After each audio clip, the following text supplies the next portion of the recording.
Falcon fans, and of course, good old Falcon fans. You like that? You like that? You like that? You The like that? first place Atlanta Falcons. I like that. Um, man, one time for the fan. We are back talking Falcons football once again. Late night. What 10:55? Terry been waiting all day to talk to the Falcons fan base because I was at the game yesterday, so we didn't have no Sunday night podcast. But big shout out to Kerry, big shout out to Bodie, big shout out to this guy right here, Mr. T. Will, former ATO Sports. Terry, I want to apologize last night. A little bit too excited on your podcast. Probably let a couple curse words slip out unexpectedly, but that's because I was just too hyped up about the Atlanta Falcons making the drive back from Carolina. But there's gonna be so many more shows, thousands of shows still to come here from former ATL Sports and One Time for the Fans. So Terry, big shout out to you, man. Big smile on your face. I can see it from being here on the podcast, talking to you today. You're energized and ready to talk about these Atlanta Falcons. So we got a couple minutes here to do a pop-up show. Glad you can be here, Terry. How you feeling, man? I'm gonna be honest with you. I feel better than I thought I would feel. Mm-hmm. I honestly felt like how we played in the first half was gonna be how we played in the entire game. It's really difficult in the NFL to come off two very high plateaued victories in Mm-hmm. which Against division opponents too, as well. division opponents and tough division opponents in which you pulled out victory from the jaws of defeat and then go up to Carolina when you got Seattle next week. That's, you know what I mean? A lot of teams would have, I'm not saying they would have lost, but it would have been a lot closer. And Mm-hmm. I don't want to say we played around, but we kind of played close with them in the first half. In the second half, we allowed 3 points. We came out, we took off, we took advantage. We got turnovers. We did everything we needed to do. We drove the ball up and down the field. We were able to run the ball. We were able to pass it. We had balance. Something went wrong. Shut Please up, try Siri. again. Nothing went wrong. Nothing went wrong, Siri. We're in first place. What the Yes. fuck you talking about? What are you talking about exactly? But I think we had a 199 rushing and 225 passing. Well, Which 200 yards rushing, you would say, because Kirk Cousins and yeah. you know how it is. Mm-hmm. But the definition of balance, I like the fact that we were able to run the ball yesterday. The pass wasn't there, and you know what? Kirk said, "Hey, let's keep running it." So they ran it. So I mean, there's still some focus areas that we need to improve upon, but all in all, great team victory. Proud of the way our offense played, man. We're still picking up blitzes. I think that was great. I love to watch Bijan pancake somebody. And we ran the ball with efficiency, with vigor, with anger, and we did what we needed to do to win. So, and then how about Clark Phillips, man? How about Clark Phillips? First of all, on a block punt, having the wherewithal to pick that thing up at the opportune time. And I think he scampered I for think he like, gained by 11, 12 yards on that, right? yeah, it might have been 20. Mhm. But he definitely advanced it, definitely gave us a shorter field than what we would have had. And of course, that interception in which he goes down, right? Thinks Mhm. about the team, says, Mhm. "Hey, you know what? I could score here, but why? If I go down, we don't have to give the ball back up. Nothing happens. Game over. All we got to do is snap this thing 3-4 times, and we're out." So let's So go to that quickly, Terry, because you talked a lot about the offense clicking yesterday, and of course you mentioned Clark Phillips too as well. A lot of fans are just not in agreement with Clark Phillips going down before scoring the touchdown. Of course, the game was definitely out of reach, and some fans are like, you know what, we haven't had these moments as a fan base. Score that touchdown, get another pick six, right? Get out there and show that Clark Phillips is about that action. Which the pick was beautiful too as well. Read the route perfectly, and whoever was the announcer at the time was trying to mention about Bryce Young being on the sideline and watching a professional like Andy Dalton. As soon as he gets ready to say he has to watch a professional, picked off quickly like that. So whoever that announcer was, I'm sure he might have to go back and edit that video because he was talking about Bryce being on the sideline and he's not ready to be developed and what the Panthers going to do with this guy. And it was just great to see Clark interrupt that moment for that announcer. But for me, the game was out of reach. And I'm perfectly fine with Clark going down. He respects the game, right? He respects it enough that he's not like the Saints last year when we was already down by 20 something, and then they decided to give Jamal Williams a touchdown at the last second. And for the fans that were getting upset with Clark, how come you didn't get upset with the offense after Clark went down? Why did they go score? Right? Nobody got upset with Kirk Cousins in the offense taking 2 or 3 knees and getting up out of there, right? But because Clark Phillips gets the pick and it wasn't a pick six, some fans are kind of go at Clark Phillips for that. But big shining moment for Clark Phillips. Great guy on and off the field. We talked to Clark too as well, Terry, at training camp a couple months ago. So yeah, we did. Big shout to Clark Phillips, man. These are the moments that these players live for. AJ Terrell, big shout to him too as well. Stepping up, made sure yesterday getting interception that was long overdue because I know fans were. Got it. Lost his mind. People, man, fan hit me up was like, bro, that was like AJ's first interception in like 2010. I was like 2010, goddamn. Nah, but yeah, I think it was 2021. I think it was since 2021. Yeah, 2021. So it's been some years, but big shout to Kyle Pitts too as well. I want to go over that too as well quickly. People think Kyle Pitts quit on the play. I think Mark Sanchez called it out as, oh, he quit on the play. You can't do that. For me, you're talking about a guy that also had 2 or 3 catches before that route. We almost scored on 1 too as well, running down the sideline, almost a 52-yard catch. So why would Pitts just quit on that play? Why just quit there, right? Like that was just bugging me all day because I saw some fans talk about it. Like, man, he's quitting on us, and it's the first place Atlanta Falcons team.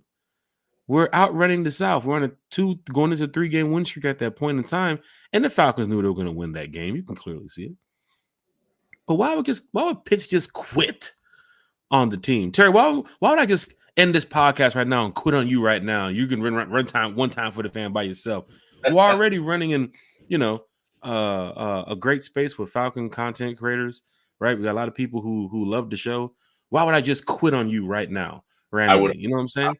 I would hope you wouldn't quit on me, Jack. It looked like it was miscommunication. That's what it just seems so. I know people talking about the first step with Kyle and him, not running the route 100%, and it just looked like miscommunication because Kyle just ran routes before that, blocking perfectly, helping out Bijan, helping out Tyler in the run game, right? Remember the play where Kurt was looking for a check down, couldn't find nobody. Kyle was wide open, like, give me the ball. Kurt gave him the ball. He turned around, tried to make a couple moves. So why would Kyle just quit on that play? It just seems funny how fans just attack Kyle for that, or attack Clark for the not scoring the pick six. So in all fairness, Jack, and maybe he didn't quit on that. I mean, he definitely looked. It could have been a miscommunication. But I do remember Kurt specifically saying, "Hey, I've been working with Kyle on getting him to run hard, run harder, run faster." Yep. And the only reason you say that is if a guy's not running out routes. If he's not, it's only I didn't hear Kirk say that about Drake. I didn't hear him say it about Mooney. I didn't hear him say it about Ray. I only heard him say it about Kyle. Now, it could be confusion. I don't know. Look, Kyle played a decent game yesterday. He played a decent game. I've no issue with it, but we have to be fair. There have been whispers of this before.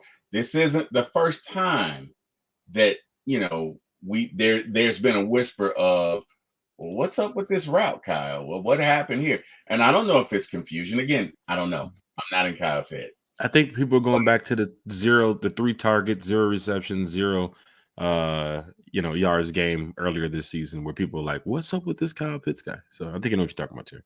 I don't know. As far as oh God, who were we talking about before? Kyle Pitts. No. Cornerback. Oh, Clark Phillips. Yeah, as far as Phillips is concerned, look, leave a man his dignity, right? Now, the only way I would have said scores if that would have been the Saints, because they would have deserved it. If that didn't happen against the Saints, hey man, score. Lose your mind, go crazy, because they deserve that because of last year. That would be in direct response to what they did. I'd have no issue with that. But anybody else, the game's already won. You're up by 18 points. There's no need to score there. What I don't like about today's society is it's about the me. Yeah, It's about it's about me. It's about right now. me up here. No, it's not. It's a team, right? It's a team He sport. thought about both teams at that moment right there. He thought about the Falcons Absolutely, representing the culture, representing who they are as an organization. absolutely. Think about Arthur Blank in that organization too, as well, like scoring on a pick six. You know what I'm saying? It's kind of like making a layup when you're up 20 points at the end of the game. You know what I'm saying? The other team's dribbling out the ball. Here you come, going to go make a layup just so you can get 2 points on the board. The other team's going to go over there and start pushing you around. Like, what's going on here, man? Game is Well, over. You know? remember, you might be in that place at one point, and I know when the Saints did it last year, I didn't like that. I I didn't didn't like like. it either. But then I didn't. again, the person who's mentioned that they wanted to do it, he's no longer on that team. And then the other guy, Dennis Allen, the coach who fans went at, he might be fired soon the way that the Saints been playing. We're gonna get to that too. Yeah, but my point is, my father taught me a code, man, and it's just if you're up by eight, again, if you're up by 10 points, score. If you're up Mhm, by three, score. But it's like a minute left, if that. mhm. Right? You're up by 18 points. Just go down.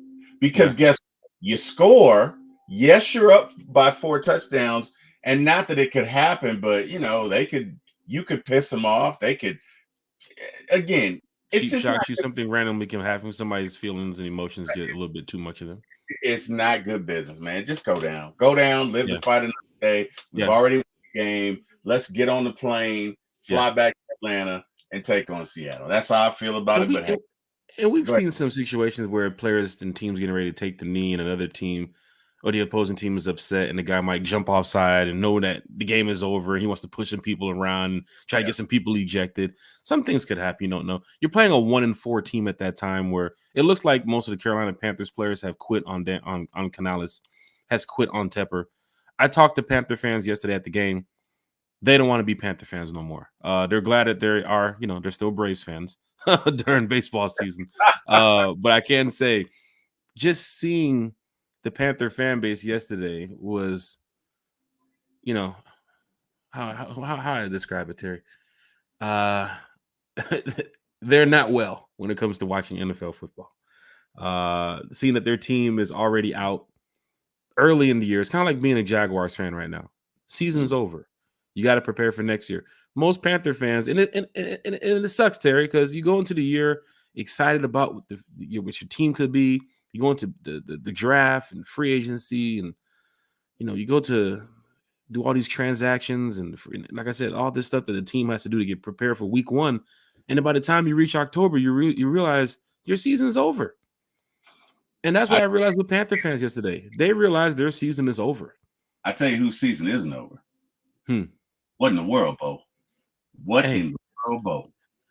what in the world, Bo? Going to these comments over here. Jeff Wolf is in the Going. chat. Deshaun Coswell's in the chat. Lisa Shepard, who I got a chance to talk to yesterday at the game, is in the chat too as well. We're seeing some good things from this team. I'm happy that Bijan and Tyler toned the rock effectively yesterday. That was amazing to see what that run game can do. Tyler hitting over 100, Bijan having 95 on the ground. Two-headed monsters working out well here in Atlanta. But even for the first half, Panther fans, like just sitting in the stadium, Terry, it's a weird feeling because the fan like nobody's getting excited. They keep putting the get loud on the screen. Nobody's getting up. I felt like a fan of a team that's been there before, right? And of course, for us, Terry, we're in first place. There's a lot of trash talk coming from Atlanta fans. Mm. So for me, I'm feeling good because I know the Panthers are going to go 3 and out right here. I Mm. know they might score in this possession, but the next possession it might be a pick or a sack, which we'll get to too as well. We didn't get any sacks, but I'm hoping sitting there watching that game, as I talked about it before on the previous podcast, you got to come away with a dominating win. In the score, offensively, you guys did a great job. Defensively, pick, secondary, they went crazy. But you came away with no sacks. We're going to talk about that here in a minute because that's my area of concern.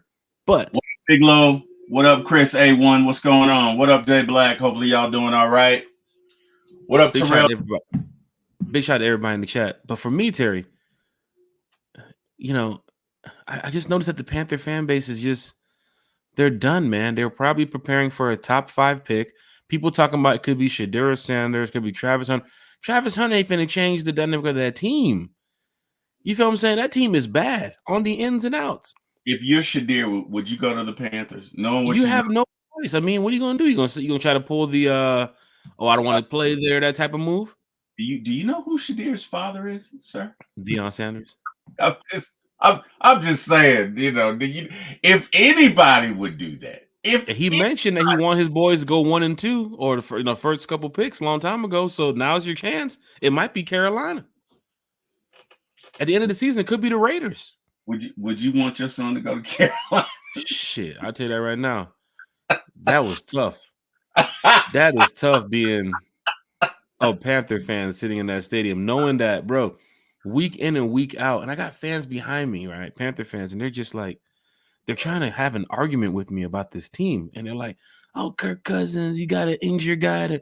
He's 36 years old. Like, yeah, and he's torching you guys right now. He's torching you, right? And it's like Panther fans jawing with me, and it's like, That's just pride, man. like, what are you guys talking about back there? You know what I'm saying? Like, this is weird.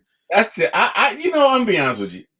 It wouldn't even be fun for me, right? It wouldn't even be fun for me to have like a verbal jousting contest about our team versus Carolina because they perpetually suck. Their owner sucks. Their team sucks. Their pick sucks. Their personnel suck. They suck at the height of sucktivity as an organization. What can they say? The only thing they can do is say, I'm rubber, you're glue. Whatever you say bounces off me and sticks to you. Like literally, they have nothing to say from a franchise perspective. They suck. It's just boring in that stadium. It's like even when you're watching the commercial stuff they do on the field when the band runs out and the cheerleaders and the mascot, it's like, bro, this shit is so boring. Like in Atlanta, you have, I don't know if I'm just too drawn to Atlanta so much because I'm just down here or the team's winning or it's just that spirit I'm in right now. But bro, I'm watching their drum line yesterday, and they had some DJ doing some mix with the drum line. And I sat there and I said, bro, I need an Advil. This shit is horrible. Like you can't compare this to what goes on in Mercedes-Benz. And it's an act of what is happening around the league with some of these organizations, Terry. Not everybody can just be as cool as the Falcons. Well, right? I don't think it's that. I think that look when you look at Tepper and Tepper is a great businessman, but as an owner, he Of an leaves NFL team, he has no knowledge of what's going on. to be desired. And he's running that team into the ground.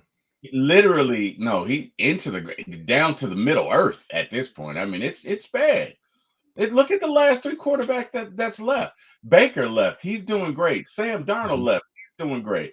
I mean, hell, at this point, they might trade Bryce, and Bryce may go. DJ Moore and McCaffrey, too, as well. All the players that leave Carolina seem to be having just a new look of what they can do in the NFL. And Bryce Young could probably be the next one to do that. But, Terry, I just saw a team yesterday. I mean, Atlanta in dominating fashion, going out there, winning on both sides of the ball. Except for that sack area. That was kind of difficult. But they did keep Kirk Cousins clean offensively, so big shout out to the offensive line. Kudos to them. But, Terry, I just saw a team yesterday where even the Drake London catches, the Mooney catches, Ray catches, a couple of catches that wasn't contested. There was nobody there. Drake London running routes like his practice. Literally, like his practice. And you sit there as a fan of the Falcons in first place, Terry, and you go back to years ago, back to Mariota, back to Ritter, back to Matt Ryan when he was getting to the end of his career. I'm just saying. You go back to those years and you're thinking about some of those games where you had that same look on your face as a Panther fan. You didn't know about the direction of the team. Okay, this is the empathy. You didn't know where your team was going. But now, a year later, I don't know that it was ever the same. And you don't think so? No, I'll tell you why. Because we have an owner. We have an owner, number one, that is a decent dude, decent man. Sorry, Mr. Blank. We knew he was going to get us on track. He wants to win. He's not about that nonsense. He runs a first-class organization. Our owner's not throwing ice on people in their eye from this. Like, there's none of that nonsense. Hey, that was ice water. I would never feel like, oh, God, like that's got to be hopelessness, bro. Because not only are you lost from your personnel, our issue was personnel on the field. It was not personnel. It was not the ownership group. Mm-hmm. I have complete confidence in Arthur Blank. He's won before. We've been to a Super Bowl. His formula is working on some levels. Mhm. We haven't won the big one, but hey, we got there. We got there twice. Okay. I have no confidence. If I'm a Carolina fan, I have no confidence in Tepper. We suck today. We're gonna suck tomorrow. We're gonna suck 5 years from now. We're gonna perpetually suck. We live in a state of perpetual suckiness. We suck. Okay, that's a different feeling. That's no hope, bro. You know what that is? Let me tell you something. I hate zombie movies, right? And I hate zombie movies because there's no future, right? My wife and I have been married for 32 years. I Mhm. love my wife. But if I'm in a zombie movie and I wake up and she's, I got to hack her. She got to go, right? What kind of shit is that? That's a Kim's probably in the room like, that's how you gonna do me? That's how you gonna do me? You're not gonna try to find the cure first? Not gonna carry me with you? At that point, if she bites me, I'm infected too. She's got to go. But Terry, you get that a while for that, for mentioning if it was a zombie apocalypse. You wouldn't even dare take 2 or 3 seconds to find out what's wrong with the wife. You just want to just go ahead and just Hey, if it's the zombie apocalypse and my wife wakes up a zombie, she would want me to do it. She doesn't want to be in that state. And then what am I? I'm gonna let her kill me. We're gonna go I'm gonna together. give a couple pushes first and be like, yo, what's up? Yo, And hold on, what's going on? But then, I'm like, make a phone call or two if you can. bite you like it doesn't take much. All I got to do is take some flesh, bro. You can't take a chance with that.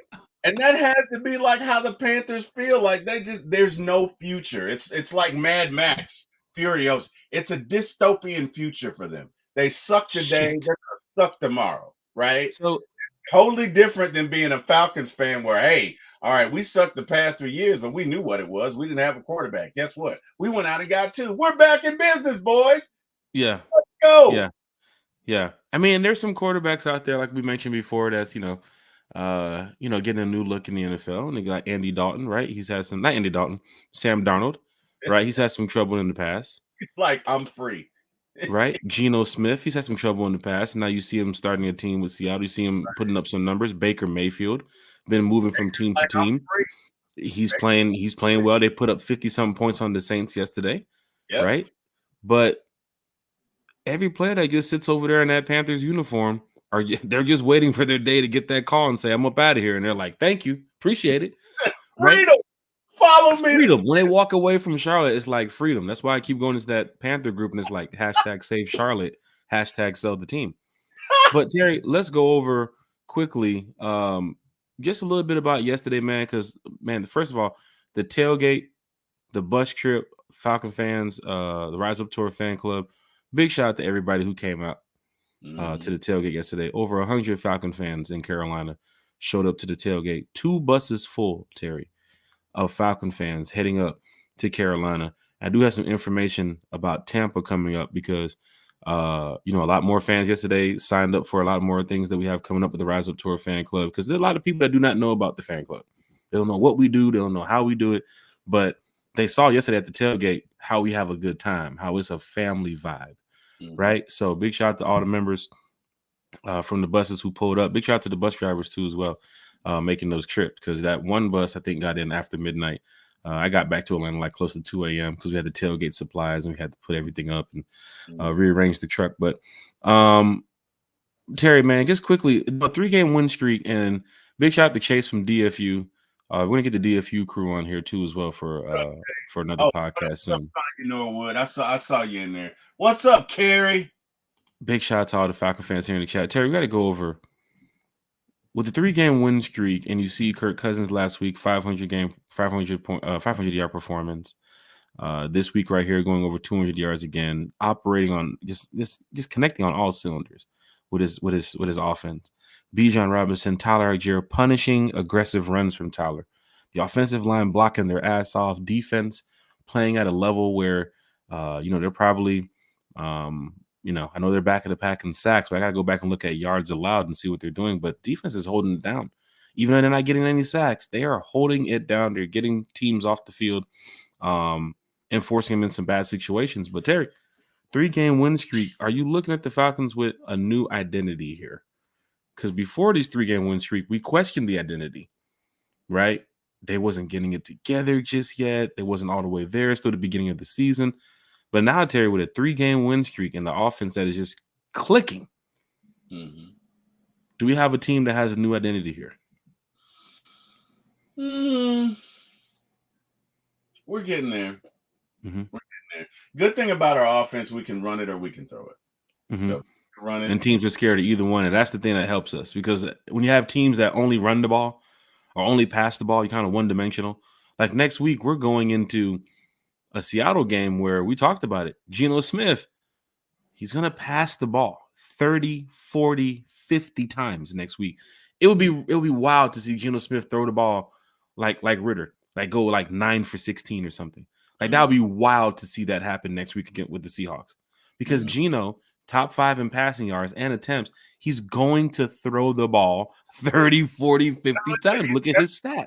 And guess what? If we can pick him off 3 or 4 times, we can be 5-0 in the NFC, Jeff Wolf. But also, he's Kenneth Walker, he's a decent running back that you cannot let him gash you up the middle, right? Those zone reads that they're doing, you can't let him gash you in those situations because you're so worried about the pass. But Terry, you just mentioned it. Now we have a team that is clicking in the passing game, clicking in the run game, and teams set up for it. Let's go to Zach Robinson, the play calling for the past couple games here. Some fans were questioning it in the beginning against Pittsburgh and Kansas City and Philadelphia up into that last drive. But Terry, did you see yesterday against the Panthers, even with the incomplete passes, of course it's going to happen. But Terry, the routes that the receivers were running, Mooney, Ray, Bijan, the offensive line, the way they were blocking, Zach Robinson, Raheem, they got this team clicking. This offense is looking good, Terry. I'm going to have to go with they have a new identity here, right? They have something that I think teams are going to be afraid of going forward. And like you just mentioned, you beat the Seahawks Sunday.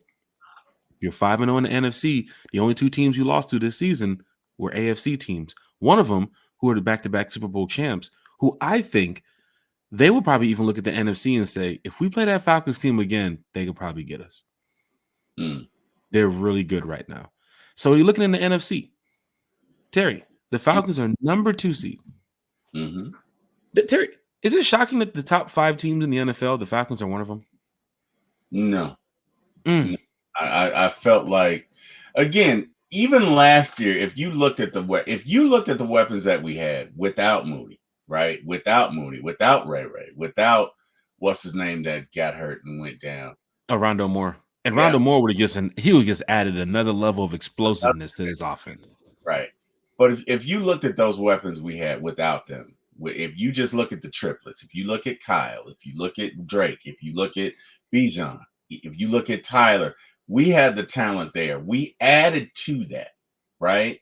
So we have essentially, and that's I would like to nominate that run for Angry Run of the Year. Just saying. Let me tell you something. You got a couple angry runs right here because he had 2 more. I know everybody's talking about this run. There was 2 more where he was punishing some people. Yeah, man. But this one right here was nasty. Yeah, I got to nominate this for Angry Run of the Year. But anyway, what the hell are we talking about? You made me forget what I'm talking about. We're talking about the identity of the offense with Zach Robinson, Raheem Morris, and how they're clicking. I think this is an offensive team. I think our defense philosophy is don't let them get behind. You know what I mean? I think our defensive philosophy is, hey, we understand we're going to get yards and you might even get down to the 20, but once you get into the red zone, it's field goals on. You're not going to score a touchdown on us. If you do, it's not going to be that many.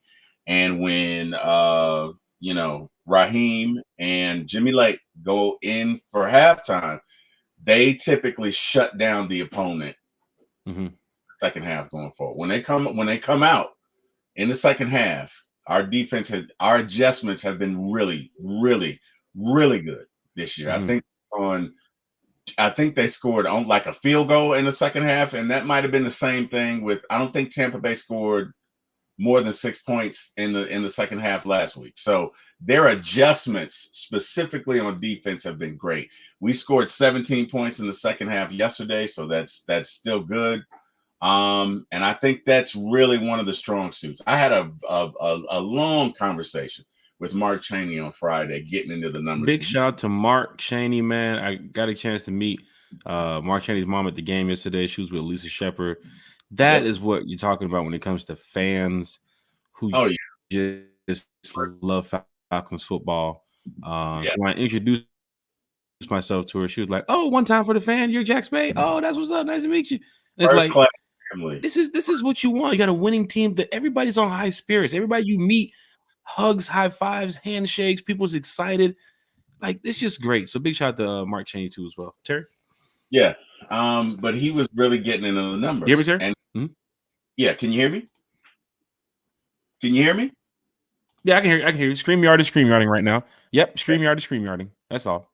So he was he was pointing out the stats in the defense. And if you just look at our stats alone, devoid of context, our defense looks pretty bad.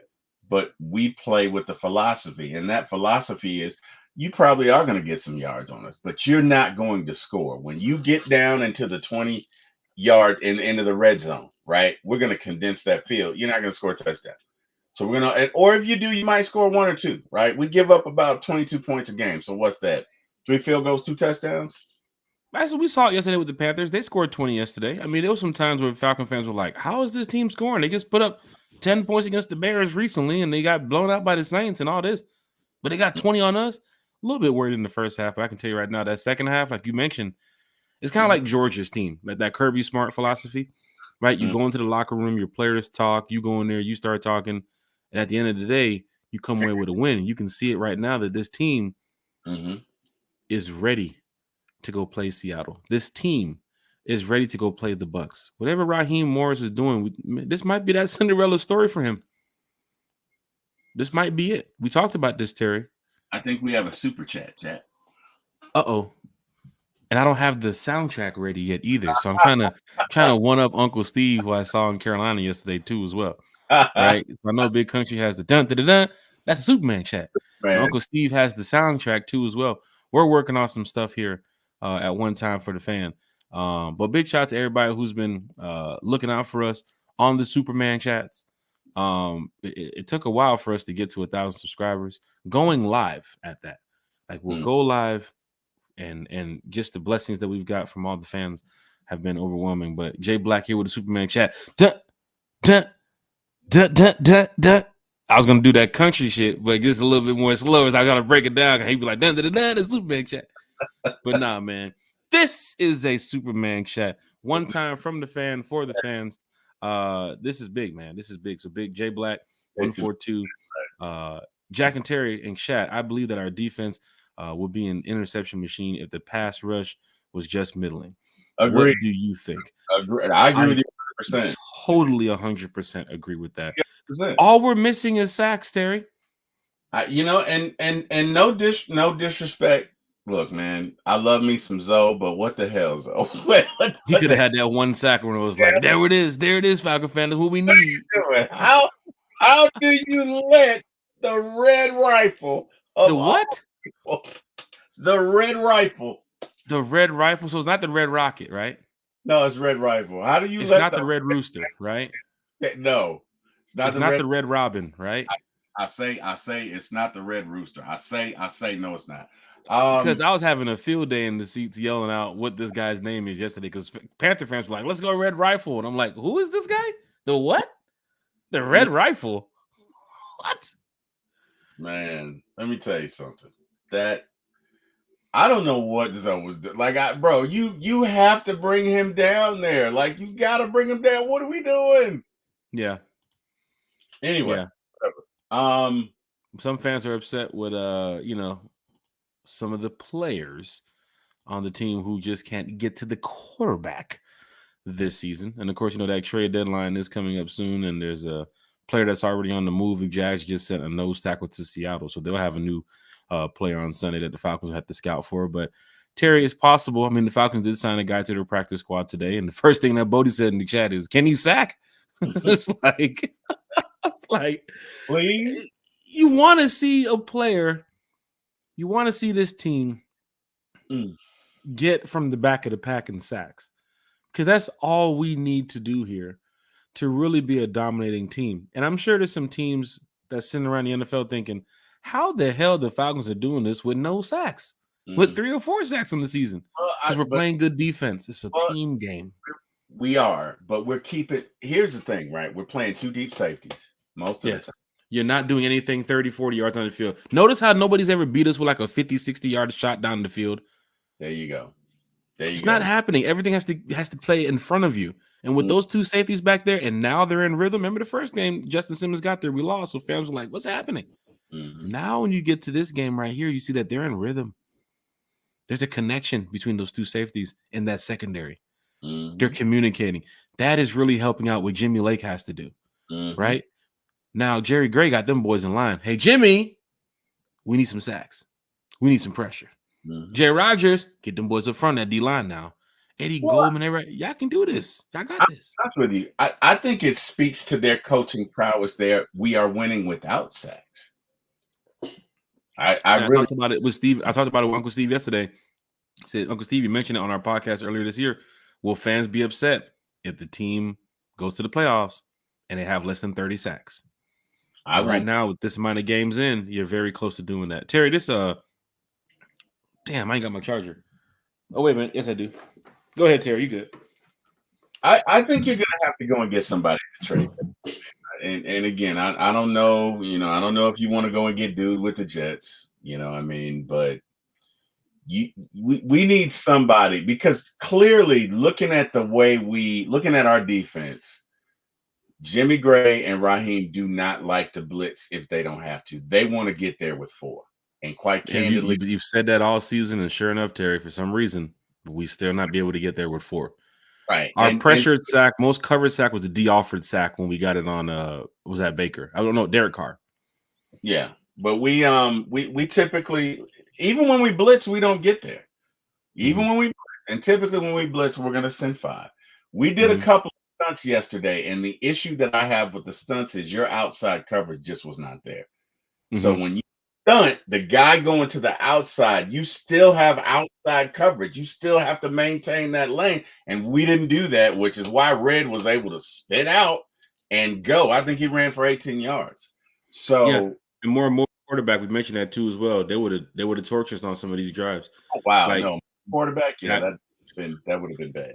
But it's tough, man. You're almost there, Terry. There's a lot of situations, you saw it. You're almost there. Yeah. Right? I mean, you're like literally a second or 2 away from getting a sack. But you mentioned the other day, Matthew Judon's getting pressure on this side. It's just nobody over here to finish that other side. Yeah. Right? You got situations where David Amiata might be coming over here on this side. Yeah. There's no pressure on the other side. Some way, somehow, somebody's doing their assignment, but somebody else is not doing their assignment. Right? Yeah. Or just in that case, with the way that players are moving around, they're blocking, everybody's trying to get around, they're trying to, shed these blocks and try to get to the quarterback. Sometimes you do overrun your assignment. Sometimes you do get away from the lane you're supposed to be in. We understand that. But in the past 3 games, I think you've generated 1 sack. Yeah. Right? Now you got the wins. Back it up. Not mad. The other side of that is, if you're dropping 7 and everybody's where they need to be, it's kind of hard to do that. Now, you can't give anybody 15 seconds. But what I'm saying is, this is the conversation this is the dialogue that I think Jimmy and Raheem are having. Look, when we blitz, because they blitz Andy twice on that first drive, and on the first one, he threw a slant for 9 yards. They darn near got the first down, and on the last one, they threw it for a touchdown. Yeah, and they realized, you know what? Let's get away from the blitz and go back to regular coverage. Right. So it's kind of like, I get it. You know what I mean? I get it. And guess what? They really didn't have that much success, even though we give up a lot of yards. Again, when you get in that red zone, I'd love to see our red zone efficiency, because it would have to be at least 15th in the league. Because you're looking at the yards we give up, we're probably 26-27. You look at the runs, we're 26-27. But when you get in that red zone, we bow it up. You know what I mean? We tighten up, and you're not going to score. Now, are we giving up 13 points a game? Hell no. But if you're scoring 30, which looks to be where we're going to be at, around 28 or 30, and you're giving up 20, you're going to win a lot of games, right? And that's the way it goes. It seems like, look, we give up 17 points in the first half. Raheem and Jimmy go and the players go in there in the locker room for halftime. All right, man, what are we doing? Let's make some adjustments. We need to do this, and they come out and shut it down. And that offense goes to work. I mean, To me, make no mistake about it, Jay Black. Big shout out to Jay Black for the super chat. I promise, man, by the time we get another super chat, we're going to have some shit together for y'all. Right? So I don't know if it's going to be a song or it's going to be, Terry running outside and we'll get him live screaming outside, getting in the car and driving to the gas station. I don't know. We'll do something. But Jay Black, you do bring up a good point here because if you get a sack on 2nd and 10, you're now moving at like 3rd and 15, 3rd and 18. What team's going to run the ball in that situation when you need to pass? Yeah. Now you're forcing a 18 or more yard pass, right? Now you're forcing situations where you can play that coverage you always wanted to play because you got that sack, right? And that goes for certain series where even Aiden Hutchinson, oh, man, tough to see what happened to Aiden too as well. But TJ Watt and certain that was a nasty injury. Is it tibia? Is it tibia? He broke his leg. I think he has a broken tibia, yeah. But just seeing the injury too as well, the way he swung his leg around and wrapped around the other player, you would think like, what the hell? That's some YouTube. Somebody edited that? No way in hell that can happen. Yeah, that's what happened to Garrison Hurst. That injury, right? And when you look it up, you won't see it that way. But that's what happened to him. Yeah. Yeah. Oh, sorry about that. But no, we're good. We're good. But so with the the Falcons and getting these sacks and so forth, you just have to get a team, a defense that can really push other teams back, push them back against the wall, push them back. I'm talking about where a team is driving up the field and that sack. Remember that sack against Baker? Was it with David Amiata? Was it the sack that pushed them back and then they had the holding call and sent them out of? That's what you need. If there's situations where it might come down to, hey, we got to get these guys out of field goal range. They're driving. We need a sack. I hear it all the time from fans where they say we need a pick or a sack. Well, looking at this team right now, I'm expecting the pick because I haven't seen the sacks. Yeah. So that's only my area of concern. Because yesterday, let me tell you something, bro. Even watching Andy Dalton like trying to just do his little stat padding passes at the end of the game because they were down 18. It was sitting there thinking, this is where the sack comes, right? They're in shotgun, 4 wide receivers. This is where the sack comes because all you're doing is passing the ball. The run game is gone. The run game's been gone since the start of the 4th quarter. So you're expecting a sack. They're down 18. They're not going to run the ball for the next 9 minutes and try to get back in the game. They're going to pass about 20, 30 times. Get you a pick or two, get you a sack. We saw the pick. Clark Phillips read that route perfectly. They're running outs to get out of bounds to try to save the clock. They just want to get a touchdown for their pride, for the fans. And where the fuck is Sir Purr? He went into the locker room at the beginning of the 4th quarter. He went into the locker room at the beginning of the 4th quarter, and I didn't see Sir Purr for the rest of the game. Sir Purr quit. He quit. Apparently, there's a joke that Sir Purr was seen exiting the stadium around the 2-minute warning. Oh, wow. I'm just saying right now about the Panthers mascot. But what I saw yesterday was I'm watching Andy Dalton in that last drive thinking, this is the stat pad hour. Fans have already left.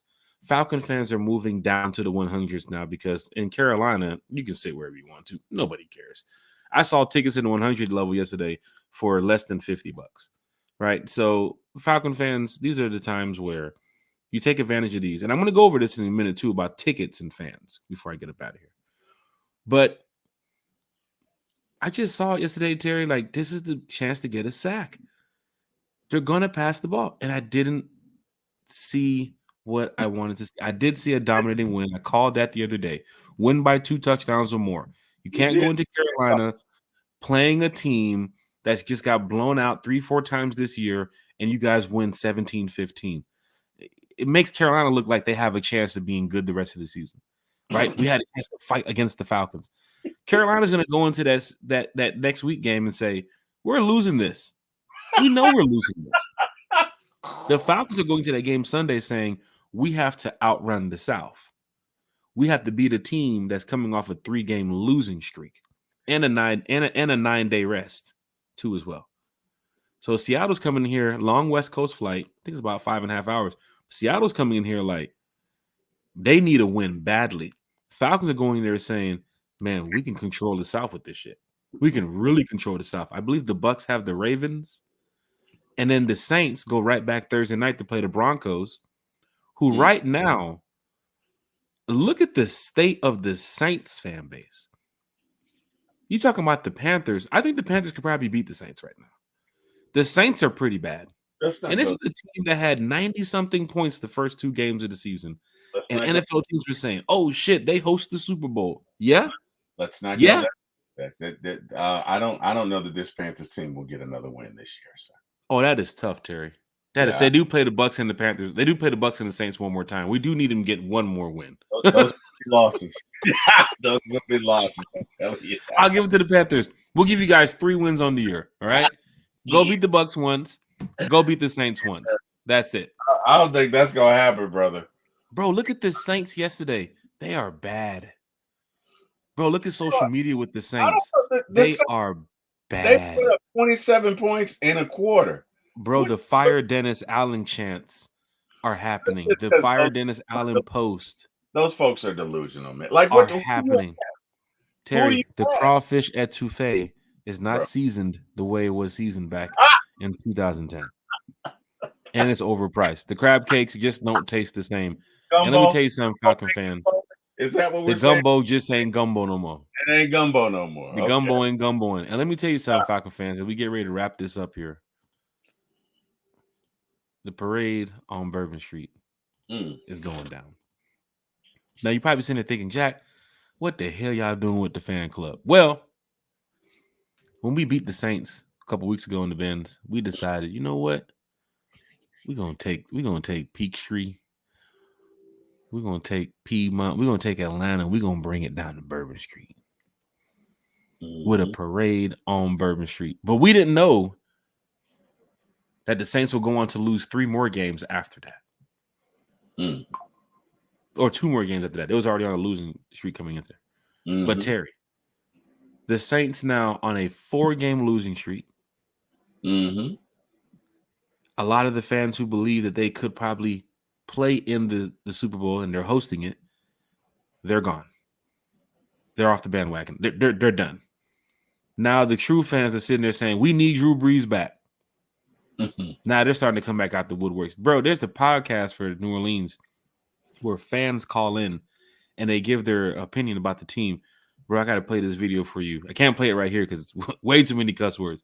But let me tell you something, Terry. That's ugly seeing what's happened down there in New Orleans, boy. I tell you right now, because we're coming out there in the next couple of weeks for the sweep. But before we get to that game, we got the parade on Bourbon Street. We also had the party at Razoo's too as well. So Falcon fans, if you're heading down to New Orleans, you definitely want to show up to the parade on Bourbon Street November 9th.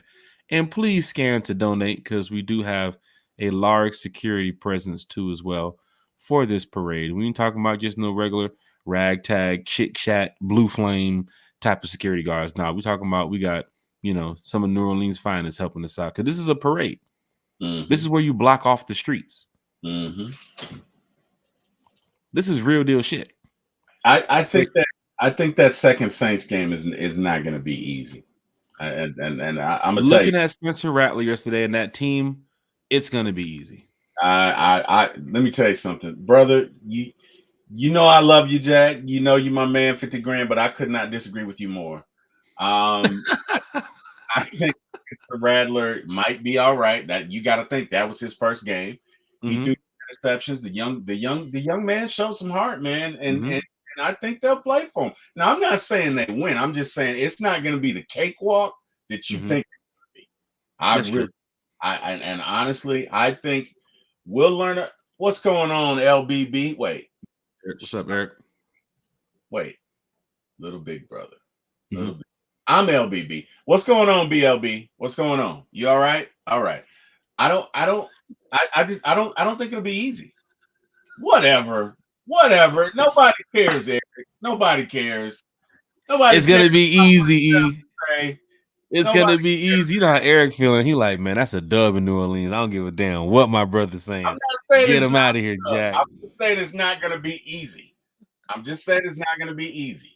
That's all I'm saying. Because by then, Rattler will be comfortable. They'll be more comfortable with him. They'll install packages for him. They'll know what he can do.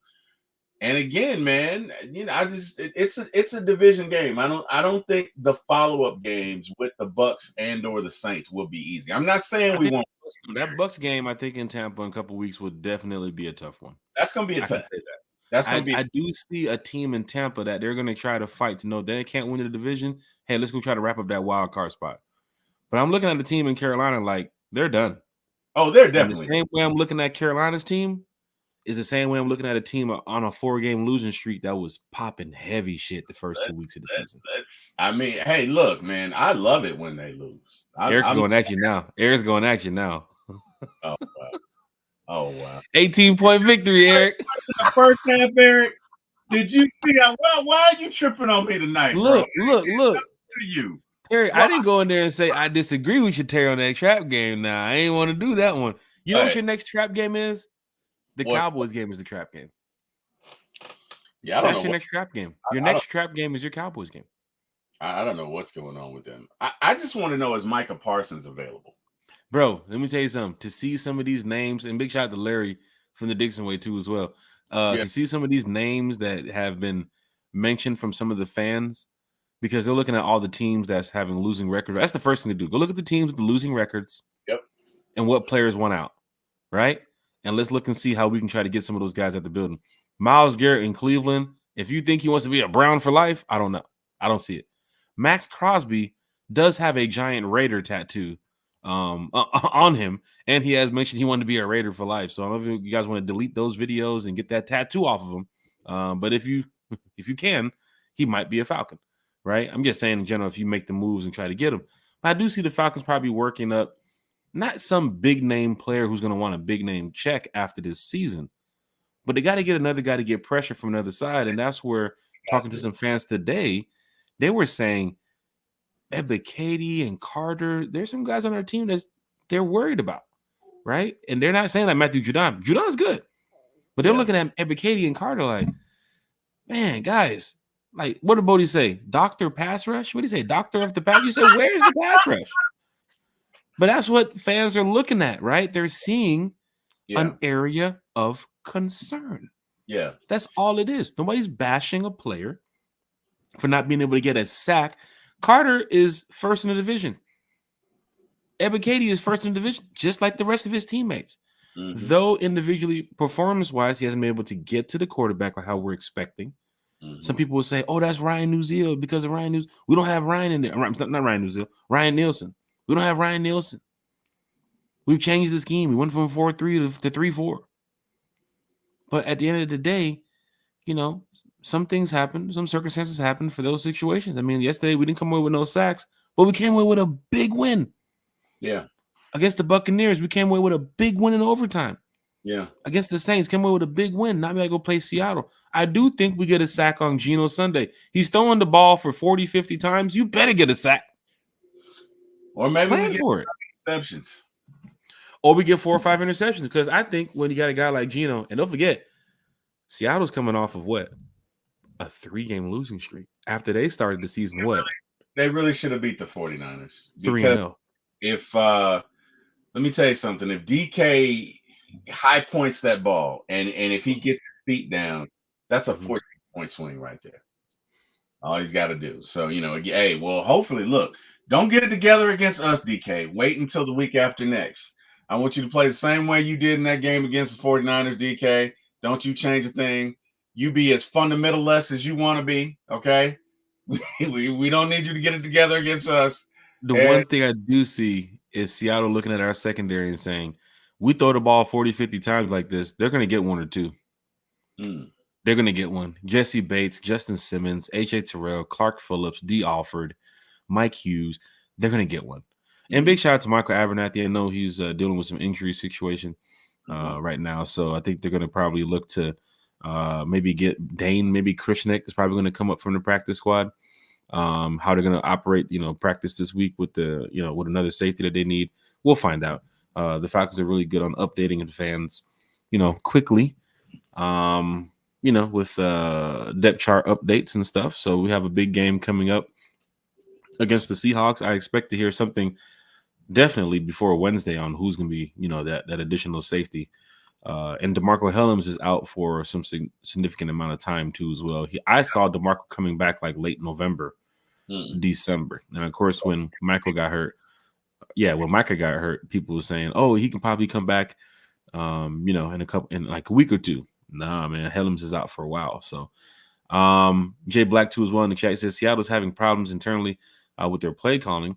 They may focus on running the ball at 60% when they play us. Let me tell you something. If I'm just like the Falcons right now, going in that room to look at tape and get ready for the Seahawks, I'm expecting to see a team throw the ball 30, 40, 50 times. Geno Smith has shown that, right? And I think for Geno, this is like his second or third year, I think, as the starting quarterback, where he's been in the top 5 passing leaders at this point of the season. So I don't know if Geno's just going to take a day off and just throwing the ball 40 times to try to get, his running back in rhythm. If that seems to be the focus of what they're going to do against the Falcons, well, then our run defense has to step up in a major way. But I feel good about what we have on that field, right? I'm not expecting that Kenneth Walker and the other guy to come over here and run for 300 yards on us, right? I see a team that is sound. I see the team that has gelled well. The chemistry is there to where they're going to force Seattle, if you want to run the ball, to throw the ball because of our secondary. Yeah, we want you to throw to 114 yards rushing. Yeah, we want you to throw the ball, Geno Smith, for 40, 50 times. We're going to get a pick. We're going to get 1 or 2 picks. Yeah. You're not throwing the ball in some locket play down the field like Russell Wilson. That ain't happening. Yeah. And that's what happened with Mel Kiper Jr. when he was mad about the 2 safety thing. He wants to see safeties get beat over the top. Mm-hmm. When you got teams like Atlanta doing what Mel Kiper hates, having a 2 safety look that takes away the deep ball. But there are teams in the NFL who has got the deep ball. Look at Sunday. There was a couple of teams that got the deep ball. It's about how you design your play to get the deep ball. It's that, but it's also the ability of your quarterback, right? That's true as well. One thing that Jaden Daniels does very well is he can throw that thing. Yeah. He can scramble. He can, because on a lot of his touchdowns, not all of them, but on a lot of his touchdowns, you see him scramble to the right or left or wherever. And then a couple Jack Spade plays. He has a couple, like he's been watching my film. I think he might have got my tape. He's the new Mr. 80 on the run, Jack. Sorry, man. You've been replaced. He is the new Mr. 80 on the run. I'm sorry. It happens to us all in this business, Jack. Father Time is undefeated. But he throws a very good deep. He does that well. Josh Allen does that very well. We just saw that. Bills just came away with a win too. Yeah, what's up with those field goal kickers? What the hell? Anyway. Doink City. Yeah. I guess it was really windy there tonight. But anyway, Josh Allen does that well. Lamar can do that. Lamar does a good job of scrambling and throwing. So there's certain quarterbacks that can do it. But Russell Wilson used to do that shit crazy in Seattle to lock it. He used to do that shit all the time. Do you know he's the 3rd string quarterback now? Like, I don't even know. Honestly, right now, the way the Steelers are rolling with Justin Fields, he probably won't even play this season. Why would you bench Justin Fields when Russell Wilson comes back if you're winning? Justin Fields seems to be taking control of that team. That's just the way I see it. Jay Black said, "I'm sorry, Jack. I'm watching the Seattle game, and the announcer mentioned that Geno was complaining about passing the ball so much. I mean, he did hit himself in the head 15 times with the Microsoft tablet and then throw it on the ground. I guess, I don't know. You had a team that. Let me tell you something, Jay Black, and I'm sure you know this, Jay, Eric, a lot of people in the chat. The team was 3-0. It's like the Saints. Remember that picture with Lattimore yesterday sitting on the bench with his head down? Yep. They were 2-0. Now they're on a 4-game losing streak. Seattle was 3-0. They're on a 3-game losing streak. That's how you're going to get in those situations. Everything is not working. You was on a roll. You are on a high. And the moment you start losing games like that, and I think San Francisco is now leading the division. But the moment you get to where Seattle was, we saw DK Metcalf yelling at the staff. You saw, whatchamacallit, Geno Smith banging the tablet on his head, throwing it on the ground. Whatever was working the first 3 games is not working now. If you DK, you just need to be quiet. I mean, I don't want to go over that. I mean, yes, true as well. I mean, I'm just seeing it that Seattle, they're falling apart offensively. They are, but I mean, again, it's not just the offensive coordinator, dude. There's certain fundamentals you got to follow, Jack. Toe It's like drags. the Jets. It's like the Jets when they played in London the other day when you saw Aaron Rodgers, and it's like, bro, how is he still playing? Like, come on, let's be serious here. He doesn't. This is not Green Bay Aaron Rodgers. Right. No, it's not. I But mean, there's some plays, of course, where receivers get open and you can make the throws and get down the field and move the chains. Most NFL teams, NFL quarterbacks, they should be able to do that. But the Aaron Rodgers I saw the other day in London, I sat there and I watched and I said, bro, no way in hell some team is going to give this guy $50-some million next year. No way in hell. This guy, the Jets, man, let me tell you something. The Dolphins, because of their injuries, the Patriots, they're just bad.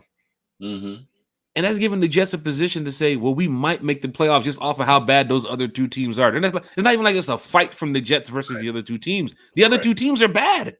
They suck. The Dolphins have Skylar Thompson. They are bad. The Bills have, I mean, not the Bills. The Patriots have whoever. They are bad. But that Bills team, you're not beating them. You're not beating them. I mean, you almost came close to beating them a couple minutes ago, but you're not beating them. It's just you have to see them again, too. It's fundamentals, man. It's just fundamentals. A Falcons team now going into that game yesterday said, that's a W. If you come away with a loss, matter of fact, if you come away with a 1-point victory, it could feel like a loss. You're supposed to go in there and dominate that team. Well, hey, man. You got to dominate them.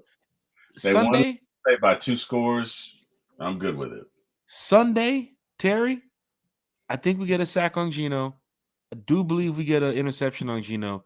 And I do believe we get a win. 4-game winning streak as we get ready to head down to Tampa for my birthday game. I can call that the birthday game. Scorpio season, ladies and gentlemen. Scorpio season, ladies and gentlemen, October 26th. And I have to put this up here. Scorpio season, ladies and gentlemen. It is official Scorpio season, ladies and gentlemen. If you don't know, now you know. The best season of the year, ladies and gentlemen, is Scorpio season. It is getting ready to begin. It's Scorpio season, ladies and gentlemen. And your boy Jack Spade is one of those Scorpios. So October 26th, my birthday, we'll be down there in Tampa. I want to give a big thank you to everybody who purchased their bus trip pass. Terry, Carolina bus trip was sold out. Remember we put it on the podcast? It was sold out. Terry. Sorry. Siri doing it. Siri just wants to be Siri. I understand. I think Siri just heard me right here today. I had to go and hit the button. Hey, Kim. Hi. Not you, Siri. Hey, Kim. Okay. Shut up, Siri. Hey, Kim. Siri said, I'm Kim now. Okay, we're having a Siri battle. Let's stop this because now Siri is going off on my phone now. Let's just relax. Scorpio season. What she said? The word season? No, my daughter said the blood of Jesus. My wife is being funny. She's probably mad at the comment I made about the zombie apocalypse. You know, oh my gosh, that you know, not even hypothetical. That totally. Kim heard you now. Now she's sleeping with that. Now she's sleeping with that thing underneath the pillow now. Like, yeah, you think you're gonna take me out when I turn? You think so? Got something for your ass, T. Will. What they call you on the show, T. Will? All right, Terry. She'll call you by your middle name in a minute. Jeffrey, if you want to get your ass over there. No, I'm just playing. That's exactly what she was saying. She'd be like, "So if I was a zombie, you would actually off me that quickly. You wouldn't even find out what happened. Like, you know, Walking Dead. Remember the Walking Dead in the barn? Remember they put the little girl in the barn in the Walking Dead so that way they can try to, you know, keep her safe and keep her away from, you know, getting hurt. And then they opened the barn and the little girl walked out. I was like, no, that was one of the worst parts of Walking Dead. It was like, Sophia's in there. Sophia is in that barn. That was horrible. That was horrible to see because, you know, whatchamacallit, Rick had to walk. Don't let me get back to my Walking Dead, man. And that's still Atlanta because they filmed it in Atlanta. So we kept it Atlanta when we talked about the Walking Dead. It's always representing the A, man. Big shout out to everybody who showed up to the tailgate yesterday in Carolina. Big shout out to everybody who's on both buses heading out to Carolina yesterday. But the bus trip to Tampa is now sold out. We've been talking about it on the podcast for weeks. Terry, you know, when we do our upcoming events and shout outs, we always put up he said Eric said I got 100 on Kim. Kim, Eric has $100 on you if you ever become a zombie. She gonna get you. Terry magically slips and falls. Oh shit! Terry get ready to go for the whack. This is what I told Jack about. Oh shit! Then slipped and fell. Hammer goes over underneath the dresser, and now Terry's bit. Oh god! Terry's bit and scratched, and now you're both turned. Oh wow! Now we got to rely on the daughter to get her. Get him. Another family member. Bus trip to Tampa sold out. We do have the party information that's going to be dropping shortly. So if you're heading to Tampa and you want to hang out Saturday night with some diehard Atlanta Falcon fans, that information will be out here shortly. Probably by the next podcast, we'll post it. But the bus trip to Tampa is sold out. I know fans are, they're hitting me up after that Carolina Panther win. Say, yo, I got to get on that bus trip. I got to get on that bus to Tampa. We're sold out, y'all. So big shout out to everybody that's on the bus. We're going to go down there. We're going to outrun the South the right way, right? We're going to turn up the right way. And it's October 26th is my birthday, man. So y'all come on out. Have a good time. I know some fans are like, man, Jack, we ain't gonna get a bottom, man. We're gonna get you fucked up, man. You might not even make it to the game the next day. No, I want to make it to the game the next day. That's why I'm going to Tampa. Right? So big shout out to everybody that's heading down to Tampa. But once again, I'll post the party information coming up real soon here. So big shout out to you all. But Terry, this has been great talking Falcons football with everybody here on the podcast up until midnight. Right? I said we'll be over here for about 30 minutes, and now we're over an hour. So we're going to go ahead and wrap this up. And Falcon fans, I know you guys love talking Falcons football late because Terry did his show one time after the Eagles game at 1, 2 in the morning and had like almost 20, 30, 40 people in there talking Falcons football. My wife was so mad at me. And here I go jumping on the podcast at 2:45 in the morning in an Uber. Right, leaving Lincoln Financial Field, that area, hanging out with some Falcon fans. But Terry, man, the shout outs, man. Once again, we talked about the Falcons, probably a new look identity here for the team. Raheem, really controlling what's going on in the NFC South right now. Fans know this, NFL teams know this, that we have a really good team. We have a really, really good team. And before it was like on paper, but now we're seeing it. That's what I wanted to see, Terry, after the first 4 games of the season. We knew we was a good team on paper. Mm-hmm. Go out there and show it. Mm-hmm. Remember, we talked about it. If you go 4-0, how would fans feel?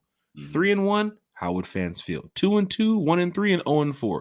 We talked about it for weeks leading up to those first 4 games. Mm-hmm. And this is how I love how time flies.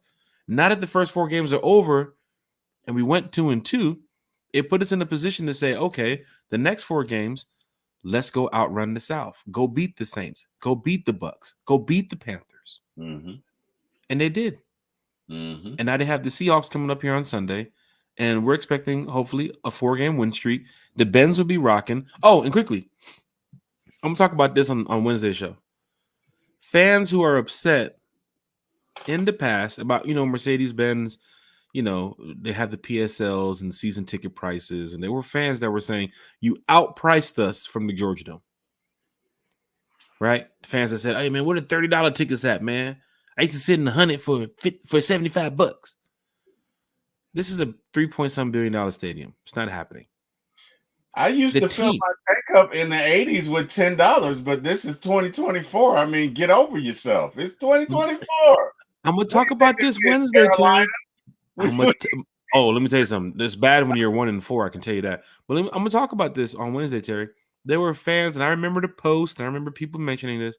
There were fans that were saying, I can't go to a Falcons game because there's not a winning product on the field. Mm. And the ticket prices at that time, Terry, were less than $100. Mm-hmm. This is Mercedes-Benz. I have the post. I have the receipts. Mm-hmm. That you can go into a Falcons game for less than $100 a couple years ago because the team wasn't doing well. Mm-hmm. But there were fans that were saying, I don't want to go in there to see no team lose. Mm-hmm. I don't want to see no team that's going to put a poor product on the field. And then some fans were saying, I would never spend $140-some for me and my wife to go watch the Falcons lose. Well, guess what? Now that the Falcons are winning, you think you're finna see that ticket price again? Remember what you said? You wanted to see a team win. You wanted to see a winning product on the field. Well, now there it is. But guess what the price is for that Cowboys game? $200. Almost $300 to walk through the door. Mm-hmm. Look at the prices of some of these tickets. Is that for for some two of these upcoming games? The ticket folks? prices are going up. Is that for two folks or one? Oh, for two people, the cheapest ticket I found was $480 total. Damn. To go see the Falcons Cowboys game. What so for the fans that was November 3rd. No, but what section though? Oh, that was the fucking 300s. Damn. Bro, you think I'm playing? Damn. You think I'm playing? So for the fans that were saying I would never go pay to see the Falcons in that stadium, and they're putting a losing product on the field. Mm-hmm. Look at the price of those tickets. $45. I remember seeing the post, and I remember saying, damn, that's why our stadium is empty. Because when the tickets prices were cheap, you didn't want to go in there to watch the team play and support.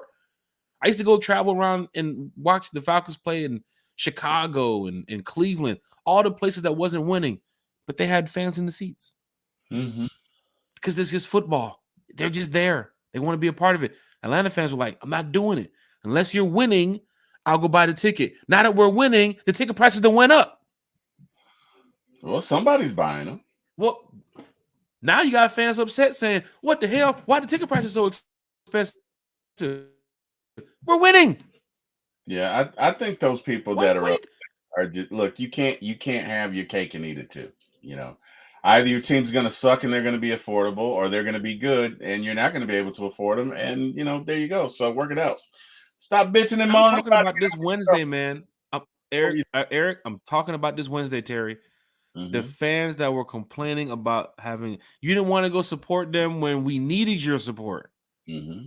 Now and then let me tell you something. That game Sunday, that shit is packed. Back then, that shit is I'm hot, y'all. That shit is packed to the T Sunday.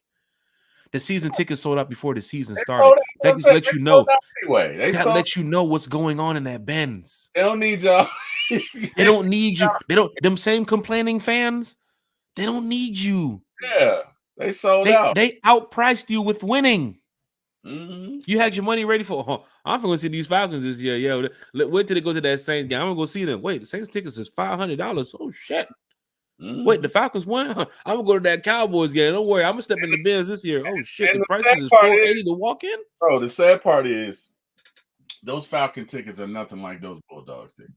Bro, you talk about an expensive ticket, bro. That Georgia Alabama game, the lowest ticket I saw was $800. That was 2 months of a car note right there for that damn Georgia Alabama game. That was $800. So you know, I mean, if you look, this is 2024, people. If you look, it costs. The food is cheap for a reason.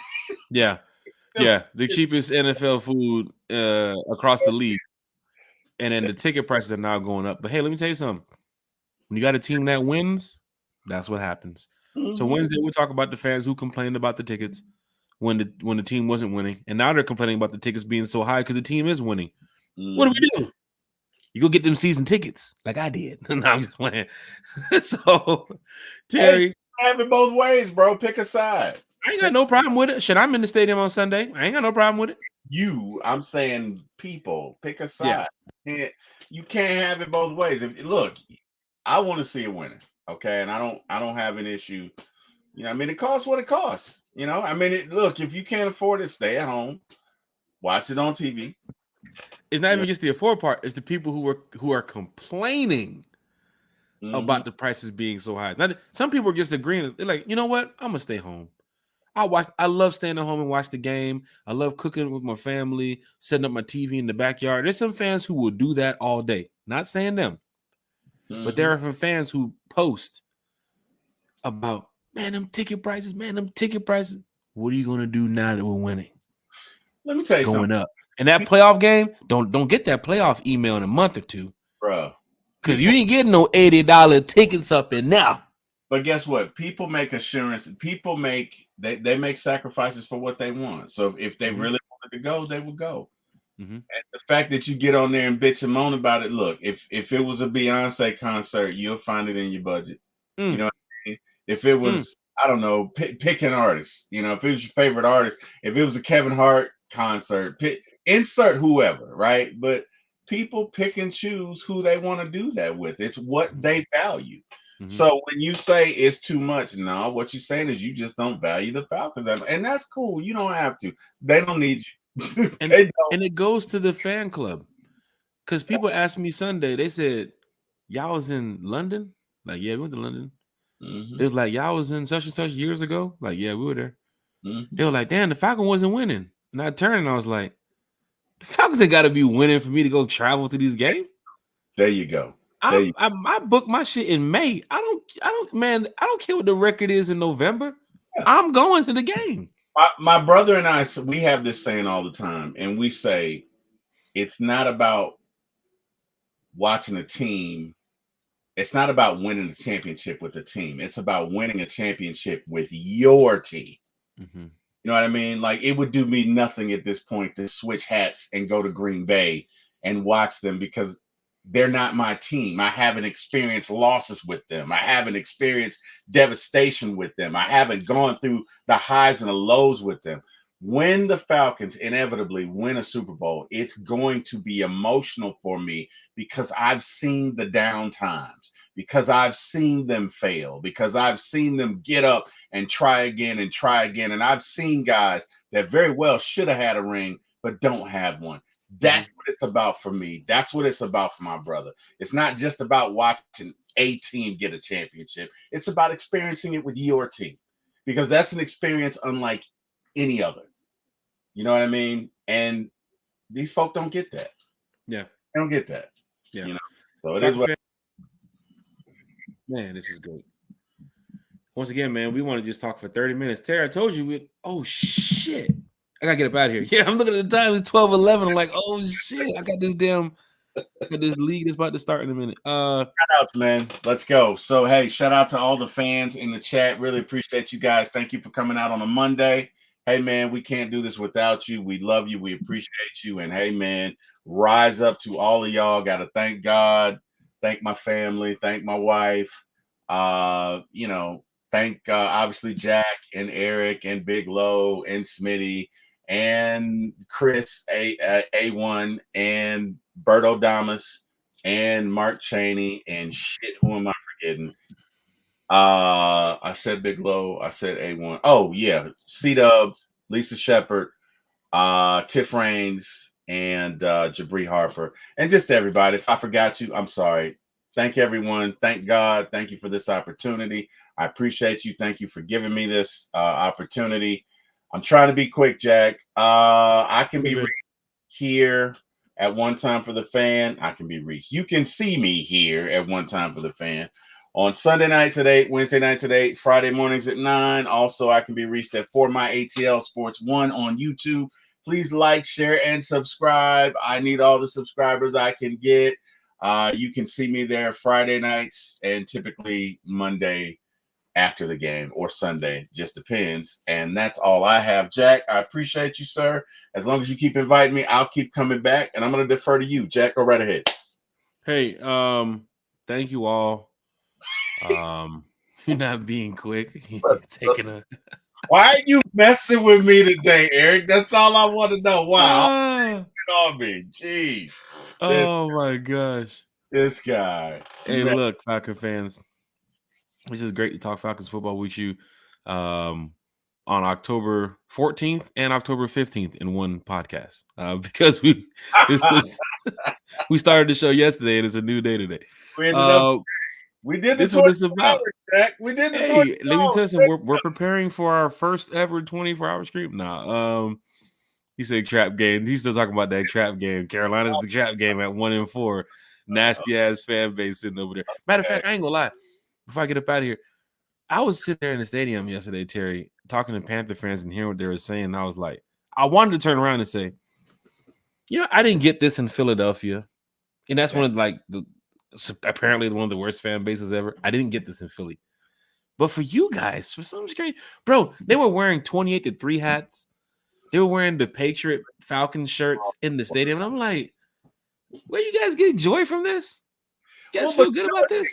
You know what they say, man. Misery loves company. You know what I mean? What else? It's not like they were going to do it on the field. They knew that. So their only entertainment would have been just giving you grief. Yeah, and It's funny seeing them do the get loud, get up, stand up, keep pounding. You hear the stuff on the screen, you're looking up, and then they give up the ball. And it's like, come on, y'all, get loud. Like, come on. But my thing yesterday was running around saying, keep pounding those Panthers. And Panther fans didn't like hearing that. But the funny thing about it is, you're whooping a team's ass in their stadium and you're talking shit. And it's like, come on, everybody, join in with me. Like, come on, everybody's supposed to be excited about this. And you're looking around, it's just like a sea of blue. And they're sitting there looking at you like, I hate this guy. This guy with his Jack Spade jersey, I hate this guy. But then, you try to make everybody feel welcome. Terry, I did the same thing I always do. You get to your section, you talk to the people around you, right? You let them know it's going to be a fun game. I had a Pee-wee football coach next to me, Carolina Panther fan. His son plays in like 12 under. Right, so he's teaching his son about the game, but his son, I don't know, I don't know if his son like watched Philadelphia Eagles videos growing up, or however it was, or Chicago Bears '80s fans, because a couple times his son was like, "Yeah, and he pushed me," and I was like,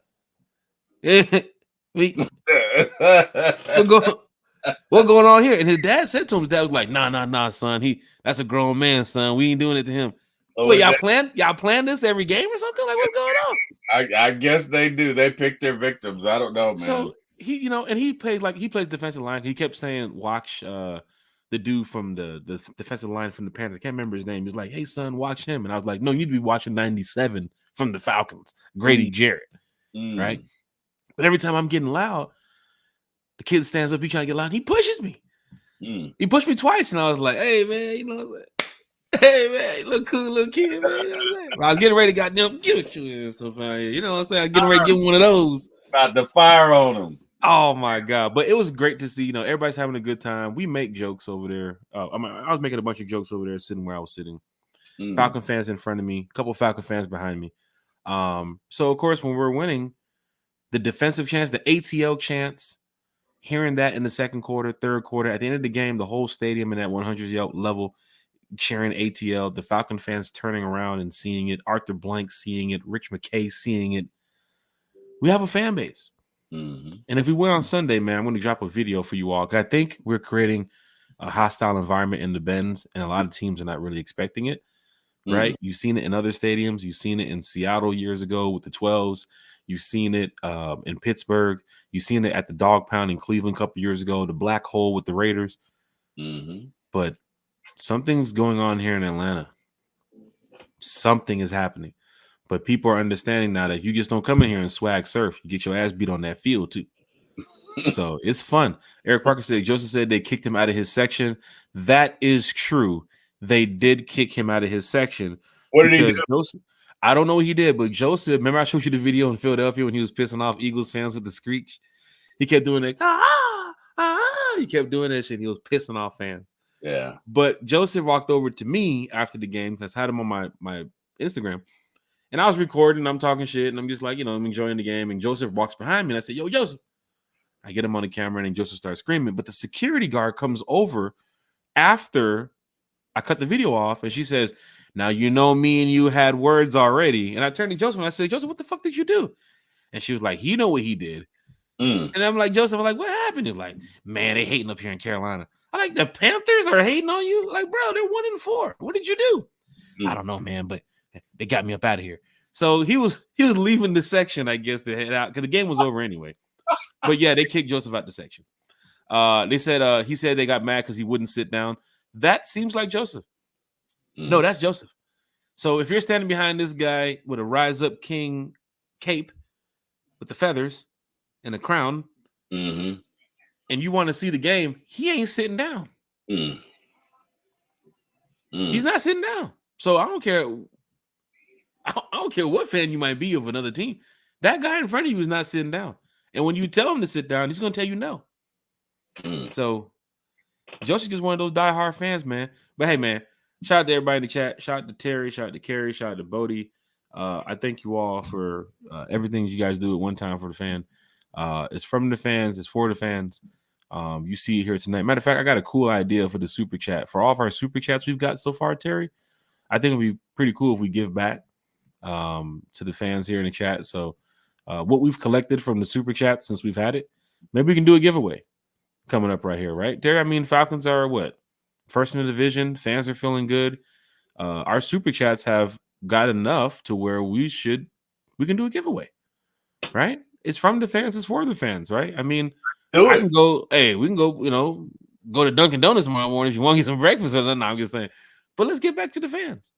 Let's do it. It's always from the fan for the fan, man. I'll never, ever forget saying that. The fans help build this show. We're fans of the podcast. We're fans of the Falcons. And I do thank everybody who takes the time out of their day to jump in here and talk with us.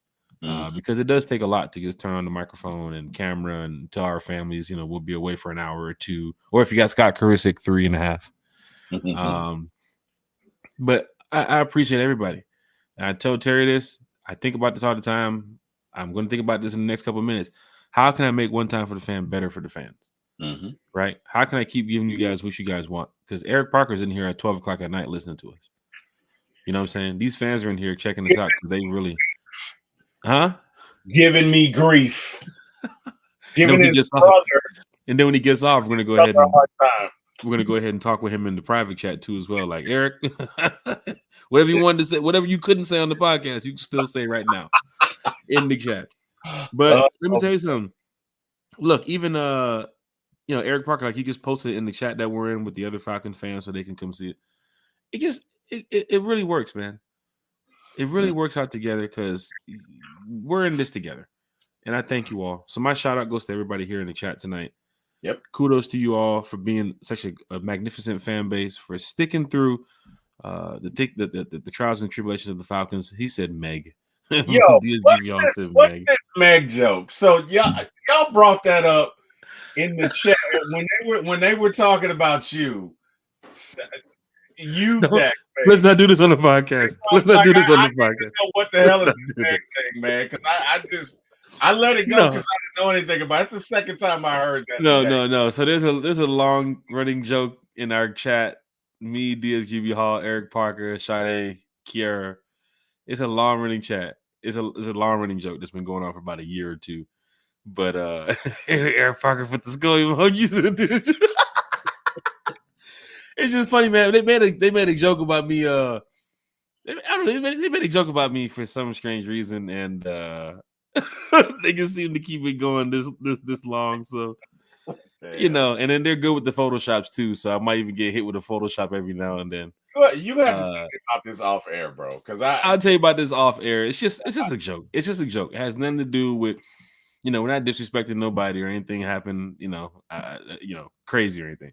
No, it is a joke that they have going in the chat that we use from time to time. Yeah, I used one the other day at DSGB Hall, so I got something on him right now. So I'm trying to build up the rep in the chat to have everybody go at him right now. Okay. But right now they all know me in the chat as because they were like, "Where is Jack having a show tonight?" And I was like, "He's at work." And then somebody said something. Kiki, Kiara.